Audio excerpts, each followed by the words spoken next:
Nanon si George Palmer nga naa siya intensyon unta nga kuhaon ang kinabuhi ni Billy Graham, isa sa mga great evangelist during sa 20th century. Ug isa sa mga crusade ni Billy Graham naa si George Palmer ug iyang intensyon unta nga patyon si Billy Graham during mismo sa crusade.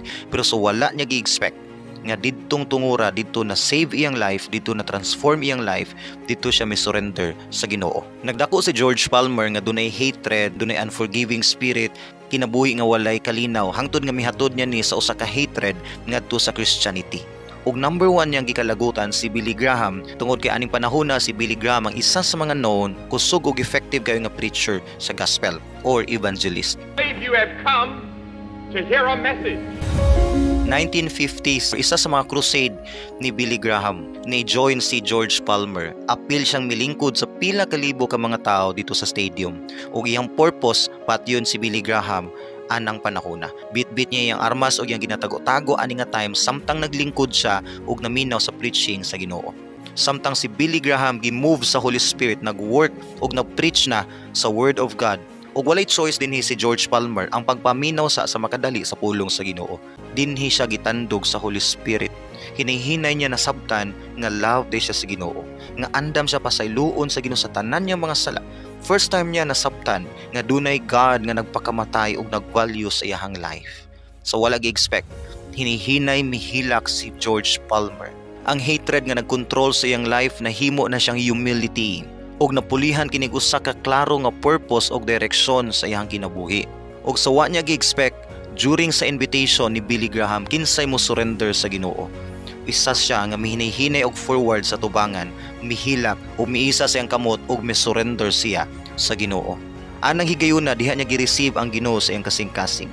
Diha niya gi-surrender ang iyang kinabuhi sa Ginoo. Apil niya gi-surrender iyang hatred, ang iyang bitterness, ang iyang gubot nga kinabuhi, iyang dili maayo nga mga plans, og ang George Palmer nga nay dili maayo nga plano kang Billy Graham. May surrender sa Ginoo, na save og nabag-o iyang kinabuhi aning tungura. Usa ni ka pamatuod nga wala gyoy imposible sa Ginoo.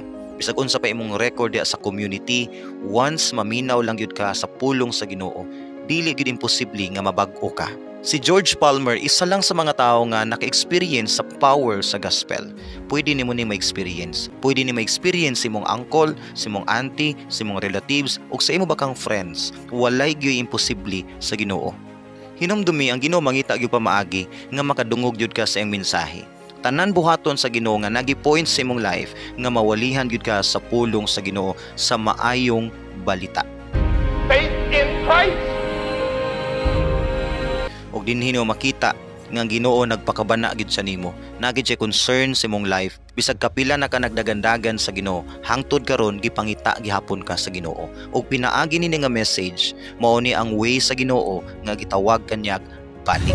Gusto lang ako ihatag i-share ang message sa John chapter 3 verse 16 nga gihigugma ka sa Dios ug gitagaan kanyag bayad sa iyong mga sala nga mao si Kristo Jesus. Namatay siya sa cross para bayaran ang tanan nimong mga sala. Now karon kung mo hinulsol ka sa imong mga sala, mutuo ka nga Ginoong Hesus namatay para nimo. Tagaan kanya ka pasayloanan sa tanan nimong kalapasan. Tagaan ka sa Dios og bag-ong relasyon diha kaniya. Ug tagaan niya bag-ong direksyon ng imong kinabuhi ug hinay-hinay kang makadawat og kabag-uhan.